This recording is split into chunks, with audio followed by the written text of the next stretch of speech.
नमस्कार, मैं एस.वी. भारद्वाज आपका स्वागत करता हूँ। 17 तारीख से 24 सितंबर तक कन्या राशि तथा कन्या लगन की चर्चा करेंगे। दोस्तों, जैसा कि आप देख रहे हैं, बड़ा लाभ शुरुआत से ही होने के योग बनते हैं। चंद्रमा की स्थिति बहुत बेहतर है और आपको बता दें, अगर आप पहली बार हमारे इस चैनल को देख रहे हैं, यह है राशिफल चंद्रमा के गोचर के हिसाब से होता है, जिसमें ग्रहों नक्षत्रों का प्रभाव समाहित करके आपके लिए कंप्लीट विश्लेषण प्रस्तुत करते हैं। अंत में शुभ रंग, शुभ अंक, जेम स्टोन्स और उपायों को देखना सुनना मत भूलें। और साथ में जेमिनी एस्ट्रोलॉजी की चर्चा हमने पिछले एपिसोड्स से शुरू की है। इस अंक में हम कारकांश की बात करेंगे। वह राशि जहाँ पर आत्मा कारक प्लैनेट स्थित होता है उसे कारकांश कहते हैं। उससे बनने वाले कुछ और योगों की बात करेंगे। अगर आप पॉलिटिक्स में इंटरेस्टेड है, क्या आप पॉलिटिशियन बन सकते हो? अगर आप सरकारी नौकरी में इंटरेस्टेड हैं, क्या आपको सरकारी नौकरी मिल सकती है? वह कौन से योग हैं? आदि इत्यादि और भी एक दो योगों की बात करेंगे। तो चलिए शुरुआत करते हैं। क्या कहते हैं सितारे? जैसे कि आप देख रहे हैं, गज केसरी राजयोग भी बनेगा 21, 22 और 23 तारीख को, जो आपकी प्रतिष्ठा भी बढ़ाएगा। दोस्तों, इस वीडियो से हम बेसिकली आपके पारिवारिक लाइफ की, आर्थिक पक्ष की बात करते हैं और छात्रों की बात होती है आपके लव लाइफ की, शेयर स्टॉक मार्केट में जो कामकाज करते हैं उनकी, सेहत तंदुरुस्ती की बात खास तौर से करेंगे और रोज़मर्रा के जो छोटे बड़े इशू होते हैं उनको भी टच करेंगे। तो चलिए शुरुआत करते हैं। दोस्तों, चंद्रमा क्या कहते हैं? 17 तारीख और 18 तारीख यह अपनी ही राशि में, परंतु लाभ स्थान में होगा। बहुत बड़ी बात है। चंद्रमा 11वें भाव का मालिक है आपकी कुंडली में, जो कि लाभ स्थान कहलाता है। लाभ स्थान में चंद्रमा हो तो लाभ तो होगा। दोस्तों, कोई भी कामकाज करते हो, यहाँ पर चंद्रमा लाभ की गारंटी देता है आपको। 17 तारीख सुबह 12:28, कहने का मतलब रात्रि 16 तारीख, आज की रात, आज 16 तारीख है, आज की रात्रि से ही चंद्रमा या 17 तारीख सुबह 28 पर यह कर्क राशि में प्रवेश करेगा और 18 तारीख तक यहाँ पर रहेगा। तो ये 2 दिन आपके लिए बहुत खास रहने वाले हैं। धन आएगा, मित्रों का साथ भी मिलेगा, समाज में प्रतिष्ठा बढ़ेगी, आपका कद बढ़ेगा बेसिकली। और जहाँ तक बात है डेली व्यापार की, डेली आमदन की, इनकम बढ़ने के योग बनते हैं 17 तारीख। पुष्या नक्षत्र में 17 तारीख चंद्रमा शनि के नक्षत्र में, शनि 7वें भाव में पंचम भाव का मालिक होकर बैठा है, जो केंद्र त्रिकोण राजयोग बना रहा है। देखिए, पंचमेश जब 7वें भाव में बैठे तो आपकी रोज़मर्रा की आमदन बढ़ती है। 7वां भाव क्योंकि रोज़मर्रा की आमदन का है, तो इसका मतलब ये हुआ, इस स्थिति के कारण चंद्रमा आपको लाभ देने वाला है कल के दिन, क्योंकि शनि के नक्षत्र में है, वैसे भी 11वें भाव में है, तो लाभ तो होगा। तो रोज़मर्रा की आमदन कहाँ से? स्पेकुलेशन से भी, शेयर स्टॉक मार्केट से भी आपको लाभ होता है। तो बेहतर दिन है और मित्रों का भी साथ मिलेगा, समाज में प्रतिष्ठा बढ़ेगी, आपका हेल्थ अच्छा रहेगा, आपका स्वास्थ्य है मोटे तौर से सही रहेगा, आप खुश रहेंगे, हल्के फुल्के रहेंगे। चंद्रमा जब बली हो तो हेल्थ की छोटी मोटी प्रॉब्लम्स जो होती हैं वह भी दब सी जाती हैं, या यूँ कहें उनका एहसास नहीं होता। मेन बात ये है।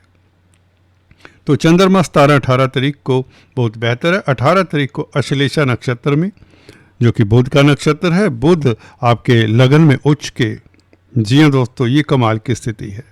प्रतिष्ठा के योग बनते हैं 18 तारीख को। आपकी पर्सनैलिटी में एक अलग ही चमक होगी। आपका कम्युनिकेशन जो सर्कल है, जो कॉन्टैक्ट सर्कल है, वह काम आएगा। 18 तारीख कंप्यूटर आईटी लाइन के लिए बेहतर है। संचार व्यवस्थाओं में जो कामकाज करते हैं, खासकर पत्रकारिता में हैं, जो जर्नलिस्ट हैं, उनके लिए बहुत बेहतर है। और 19-20 तारीख की अगर बात करें, 19 तारीख और 20 तारीख 2 दिन केतु और शुक्र के साथ चंद्रमा।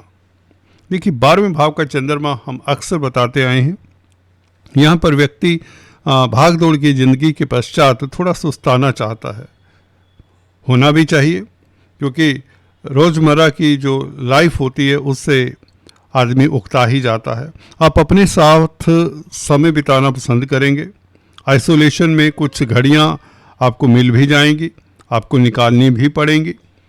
19-20 तारीख कुछ ऐसा है। हाँ, इमोशनल होकर कोई बड़ा डिसीजन ना लें, ना किसी के साथ कमिटमेंट कर दें। ये याद रखें, क्योंकि चंद्रमा जब यहाँ पर होता है 12वें भाव में, तो व्यक्ति जज्बाती सा हो जाता है, इमोशनल हो जाता है। हालांकि अच्छी बात है, परंतु कमिटमेंट नहीं करना चाहिए। कई बार होता है कि हम बहाव में बह जाते हैं और दूसरे हमारे मनस्थिति को देखकर उसका फ़ायदा उठा सकते हैं। हो सकता है कोई स्त्री जातक आपका फ़ायदा उठा ले। So do not commit. अगर किसी के साथ इन्वॉल्व हैं किसी भी तरीके से, अपनी पत्नी को छोड़कर, डू नॉट कमिट एनीथिंग। अपनी पत्नी के साथ भी कोई कमिटमेंट ना करें अगर उसे निभा नहीं सकते। 19-20 तारीख आपके लिए बहुत बेहतर है। अदरवाइज रूटीन के कार्यों के लिए अच्छा है, परंतु केतु साथ में, आप कहेंगे ये ग्रहण दोष सा बनता है।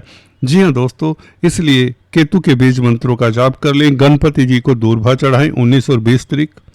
19 तारीख सुबह सवेरे तो जरूर चढ़ा दें दूर्भा गणपति जी को, और काले सफ़ेद तिल मंदिर में दान करें या शिवालय पर चढ़ा दें मिक्स करके, नहीं तो चींटियों को आटा शक्कर डालें, ये भी अच्छा रहेगा। और काले सफ़ेद कुत्ते को कुछ ना कुछ खिला दें, ये भी अच्छा रहेगा। अगर आपको केतु के साथ जब चंद्रमा होता है, अगर दिक्कत होती है डिसीजन लेने में या कहीं बेचैनी फील होती है, तो ये 3-4 उपायों में से एक उपाय भी कर लें। खासकर अगर केतु के बीज मंत्रों का जाप करें, ओम केम केतुवे नमः 108 बार श्रद्धा के साथ करें, आपका दिन अच्छा निकलेगा।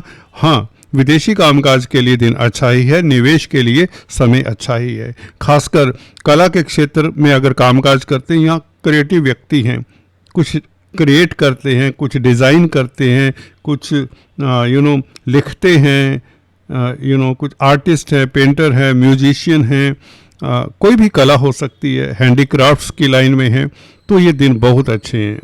कलाकारों के लिए 19-20 तारीख बहुत अच्छा रहेगा, क्योंकि शुक्र भी साथ में, जो कि कला के कारक हैं, तो आपकी कला में निखार आता है। केतु आपको जुझारूपन देता है, नो डाउट ग्रहण दोष बनाता है। हालांकि शुक्र साथ में होने से ग्रहण दोष कम होता है कहीं ना कहीं। देखिए, शुक्र शुभ ग्रह है। शुक्र आपको कहीं ना कहीं इंजॉयमेंट के मोड में भी रखेगा, आप हल्के फुल्के रहेंगे। अगर आप सीनियर सिटीजन्स हैं तो अध्यात्म की तरफ भी आपका झुकाव होता नजर आता है।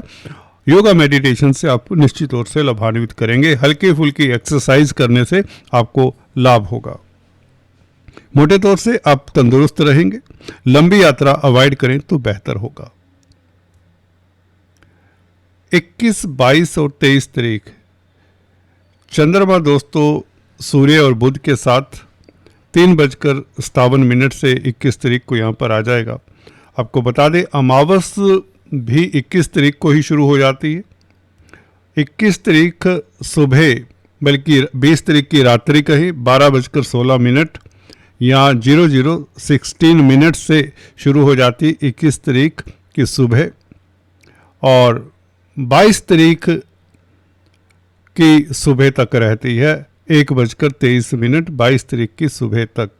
तो कहने का मतलब 21 तारीख की अमावस है, जो 21 तारीख या 20 की रात्रि को ही शुरू हो जाती है, 12:16 20 की रात्रि। तो ये 21 तारीख और 22 तारीख की सुबह या 21 तारीख की रात्रि को ही ख़त्म हो जाती है। तो 1:23 22 तारीख सुबह से प्रतिपदा शुरू हो जाती है, और ये नवरात्रि का भी, शारदीय नवरात्रि का भी पहला नवरात्र होगा 22 तारीख। तो अब बात करते दोस्तों आपके राशिफल की। सूर्य चंद्र इकट्ठे हो तो अमावस होता है, जैसे कि बताया 21 तारीख का पूरा दिन अमावस का होगा, और बुध साथ में होंगे। और चंद्रमा दोस्तों 21 तारीख उत्तरा फाल्गुनी नक्षत्र में सूर्य के नक्षत्र में होंगे। सूर्य आपके लिए 12वें भाव के मालिक हैं, खर्चे के योग बनते हैं 21 तारीख को। निवेश कर सकते हैं तो बहुत अच्छा। अगर बिजनेस में है, किसी व्यापार में, तो निवेश के अच्छे मौके भी मिलेंगे। सरकारी तंत्र से हालांकि फायदे के योग बनते हैं। सूर्य यहाँ पर कन्या राशि में बहुत अच्छा है। अपने नक्षत्र में खासकर उत्तर फाल्गुनी 21 तारीख सरकार से संबंधित जो कामकाज आपके अधर में लटके हैं वह संपन्न होते हैं। शनि से भी दृष्टि रहेगा ये सूर्य, चंद्रमा और बुध। देखिए शनि की दृष्टि और सूर्य बुध का साथ चंद्रमा कई प्रभावों में होगा, परंतु सबसे बड़ी बात यह है कि यह गज केसरी राजयोग भी बनाता है। गुरु से केंद्र में है तो ये गज केसरी आपको कहीं ना कहीं प्रतिष्ठा भी देता है, क्योंकि जब लगन में ज़्यादा ग्रह हों और खासकर मित्र क्षेत्रीय हों, यहाँ पर देखिए बुध उच्च का है जो कि आपके कैरियर का मालिक है। चंद्रमा लाभ स्थान के मालिक हैं, ये बहुत अच्छा है। और 12वें भाव का मालिक सूर्य है। ये 12वें भाव का मालिक होने से आपको विदेशों से लाभ दिलाता है। 21, 22, 23 तारीख को व्यापार से लाभ दिलाता है ये कॉम्बिनेशन। चंद्रमा क्योंकि लाभ स्थान का मालिक है तो अचानक से लाभ के योग बनते हैं। बुध उच्च का है, ये स्थिति बहुत बेहतर है। तो 11th लॉर्ड लग्नेश और 10th लॉर्ड, कहने का मतलब बुध और चंद्रमा आपके लिए राजनीति से, सरकारी तंत्र से फायदा करवाने के योग बनाते हैं, क्योंकि सूर्य राजनीति के कारक हैं और चंद्रमा वैसे भी 11वें भाव के मालिक हैं। तो यहाँ पर बड़े लाभ की संभावना। और व्यापार में, बिजनेस में अगर आप किसी तरह के ट्रेडर्स हैं, दुकानदार हैं, तो आपकी इनकम बढ़ती है। कोई भी व्यापार करते हैं, कमीशन का कामकाज करते हैं, तो भी चांसेस प्रबल रहेंगे, आपकी इनकम का ग्राफ बढ़ेगा। सूर्य के फिर भी उपाय कर लें, क्योंकि 12वें भाव का मालिक कहीं ना कहीं आपकी इनकम को अवरुद्ध कर सकता है। तो सूर्य के उपाय आपको बता दें, गुड़ गेहूं का दान आप 21 तारीख सुबह करें या 20 तारीख भी कर सकते हैं, रात्रि को मंदिर में दान कर दें या किसी गरीब को गुड़ गेहूं का दान दे दें, तो सूर्य का अवरोध टेम्परेरी तौर से कुछ दिनों के लिए इस उपाय से 3-4 रोज के लिए अवरोध हट जाता है। लाल किताब का कहना है जब आप किसी वस्तु का दान करते हैं मंदिर में तो वह ग्रह एक भाव आगे शिफ्ट हो जाता है। एनीवेज करके देखिए और लाभान्वित हो। तो यहाँ पर सूर्य बुध की युति, बुध द्वितीय राजयोग, चंद्रमा लगन में, तो आप हालांकि काफ़ी आपका मन काफ़ी दिशाओं में भटकेगा या यूँ कहीं विचारशील रहेंगे, परंतु जितना हो सके फोकस्ड रहें। जो कार्य सबसे पहले करने उनको करिए, कई काम हो सकते हैं। You will be quite busy, काफ़ी शेड्यूल आपका व्यस्त होगा 21, 22, 23 तारीख को, और आपको सम्मान की भी प्राप्ति हो सकती है। कार्यस्थल पर आपका रुतबा बढ़ेगा। नौकरी व्यापार को लेकर स्थितियां बेहतर रहेंगी, कामकाजी हालात बेहतर रहेंगे। खासकर व्यापार को लेकर किसी तरह की चिंता, उसका निराकरण हो जाता है, निवारण होता है। शनि का एस्पेक्ट आपको धैर्य देता है, पेशेंस देता है, ये अच्छा है। सप्तम भाव में बैठे हुए, गुरु की राशि में बैठे हुए शनि, गुरु के नक्षत्र में है शनि, तो आपको धैर्य भी देते हैं। और इधर गुरु से प्रभावित है चंद्रमा, तो बहुत अच्छा कॉम्बिनेशन है। केंद्र में स्थित ये ग्रह आपका एक तो विल पावर बढ़ाते हैं, आपकी कार्यशैली, कार्य कौशल बढ़ता है, आप प्रतिबद्धता से आगे बढ़ते चले जाते हैं, एक जुनून सा होता है। इस तरह की स्थिति में जब शुभ ग्रहों का प्रभाव देखिए, गुरु का, चंद्रमा का, सूर्य बुध का प्रभाव लगन के ऊपर है, तो कहीं ना कहीं ये बहुत अच्छा है योग, और ये तरक्की की ओर इशारा करता है। कुछ भी आपने प्लान किया हुआ उसका डिसीजन लेने के लिए भी समय आ चला है। 22 तारीख बहुत बेहतर है, क्योंकि नवरात्र भी शुरू हो जाते हैं, तो शुभ दिनों की शुरुआत हो जाती है। 22 तारीख को आपको बता दें हस्त नक्षत्र में भी है चंद्रमा, अपने ही नक्षत्र में, 11वें भाव का मालिक अपने नक्षत्र में, तो लॉटरी, शेयर, स्टॉक मार्केट से भी लाभ के योग, क्योंकि चंद्रमा 11वें भाव का मालिक है और शनि से दृष्ट है, शनि पंचम भाव के मालिक है। पंचम और 11वें भाव के मालिक का संबंध, जिसमें लग्नेश और 10th लॉर्ड भी संबंधित हैं, बुध भी, और 12वें भाव विदेशी कंपनी में अगर निवेश करते हैं, स्पेकुलेशन का जो कामकाज करते हैं, कुछ भी कामकाज करते हैं, वायदा व्यापारी हैं, उनके लिए हस्त नक्षत्र का चंद्रमा 22 तारीख को बेहतर रहेगा, लाभ होगा, इनकम का ग्राफ बहुत ज़्यादा बढ़ेगा, कोई विंडफॉल भी हो सकता है, कोई बड़ी बात नहीं। लव लाइफ के लिए समय इसी तरह से अगर बात करें अच्छा रहेगा, छात्रों के लिए बहुत अच्छा रहेगा क्योंकि पंचमेश का संबंध चंद्रमा के साथ सूर्य बुध के साथ हो रहा है, तो पढ़ाई के लिए दिन अच्छा रहेगा, कोई शुभ समाचार मिल सकता है, बुध इन्वॉल्व हैं, लग्नेश उच्च के हैं, तो पढ़ाई के लिए कोई अच्छा समाचार मिल सकता है, छात्रों के लिए अच्छा है। बात करें दाम्पत्य जीवन की, दाम्पत्य जीवन के लिए भी समय सुखद रहेगा, बहुत बेहतर रहेगा, बल्कि क्योंकि जो स्थिति यहाँ पर है वो बहुत बेहतर है। मैरिज लाइफ के लिए भी, वैवाहिक जीवन के लिए समय उत्तम रहेगा और फैमिली लाइफ आपका सुखद रहेगा। 24 तारीख चंद्रमा मंगल के साथ, मंगल अष्टम भाव के मालिक हैं परंतु अष्टम भाव को भी देखते हैं सप्तम दृष्टि से, और चंद्रमा भी अष्टम भाव को देखता है, 11वें भाव का मालिक। तो चंद्रमा वैसे ही 11वें भाव का मालिक धन भाव में हो तो लक्ष्मी योग बनता है, और मंगल के साथ है तो अकस्मात ढंग से लाभ होता है, अचानक से। ये भी विदेशों से लाभ होने के ज़्यादा योग हैं, या कई बार होता है भूला बिसरा पैसा मिल जाए, अटका हुआ धन मिल जाए। 24 तारीख कोशिश करिए, कहीं से आपको पैसा लेना है, कोई दे नहीं रहा तो यू ट्राई इट आउट, आपके लिए अच्छा मौका है कि आपको आपका अटका हुआ पैसा मिल जाए, और अजनबियों से आपके रिश्ते ज़्यादा बेहतर डेवलप होंगे, नए व्यक्तियों के साथ जो आपके लिए अभी तक अजनबी हैं, क्योंकि चंद्रमा जब राहु के नक्षत्र में होता है तो इस तरह के संबंध आपके काम आते हैं। याद रखिए, राहु के नक्षत्र में, स्वाति नक्षत्र में 24 तारीख चंद्रमा सुबह 2:55 से ही प्रवेश कर जाएगा, तो ये 24 तारीख का दिन राहु के नक्षत्र में, राहु छठे भाव में, तो कर्जा चुकाने के लिए भी मददगार होगा। कोर्ट कचहरी में भी कोई सुखद समाचार अचानक से मिलता है, कोई खास घटना, सुखद घटना, जी हाँ दोस्तों, सुखद घटना 24 तारीख को निश्चित तौर से होगी। तो ये था मोटे तौर से चंद्रमा का गोचर। अभी चलते चलते lucky number, lucky colour, gem stones और उपायों की बात करें। देखिए, लकी नंबर की बात करें तो दोस्तों आपके लिए रहेगा 4, 13 या 31। लकी कलर आपके लिए रहेगा ग्रीन, लाइट ग्रीन, टर्क्यूज ब्लू। तो जेम स्टोन्स की बात करें, पन्ना जो कि आपके लगन का बुध का स्टोन है, जो कि लग्नेश है, आपके लगन का मालिक है, और एमराल्ड जिसे कहते हैं पन्ना, ये जरूर धारण करें। दूसरा स्टोन आपके लिए बनता है डायमंड, ओपेल भी धारण कर सकते हैं, शुक्र का स्टोन है, हम अक्सर इसकी चर्चा करते आए, हर वीडियो के अंत में ये बताते हैं। नीलम आपको धारण नहीं करना चाहिए क्योंकि शनि आपके छठे भाव के भी मालिक है। तो ये 2 स्टोन बनते हैं। कुछ लोग इस अवधि में लहसुनिया, कैटसाई ट्राई कर सकते हैं, केतु का स्टोन है, जिन्हें केतु की दशा अंतरदशा है, कुछ रिलीफ मिल सकता है क्योंकि केतु यहाँ पर सिंह राशि में मित्र क्षेत्रीय नहीं है, तो ये ट्राई कर सकते हैं।